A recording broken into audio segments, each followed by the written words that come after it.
بسم اللہ الرحمن الرحیم۔ السلام علیکم ویورز، کیسے ہیں آپ سب؟ اس ویڈیو کو اینڈ تک لازمی دیکھیے گا۔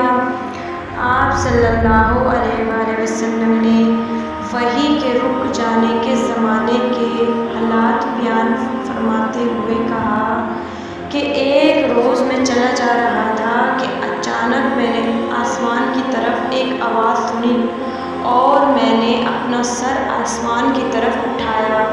کیا دیکھتا ہوں کہ وہی فرشتہ جو میرے پاس غار حرا میں آیا تھا وہ آسمان و زمین کے بیچ میں ایک کرسی پر بیٹھا ہوا تھا۔ میں اس سے ڈر گیا اور گھر آنے پر میں نے پھر کمبل اوڑھنے کی خواہش ظاہر کی۔ اس وقت اللہ پاک کی طرف سے یہ آیت نازل ہوئی: اے لحاف اوڑھ کر لیٹنے والے، اٹھ کھڑا ہو اور لوگوں کو عذاب الہی سے ڈرا، اور اپنے رب کی بڑائی بیان کر، اور اپنے کپڑوں کو پاک صاف رکھ اور گندگی سے دور رہ۔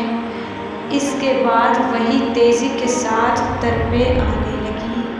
ایسے ہی مزید ویڈیوز کے لیے ہمارے چینل کو لائک کیجیے، سبسکرائب کیجیے، شیئر کیجیے۔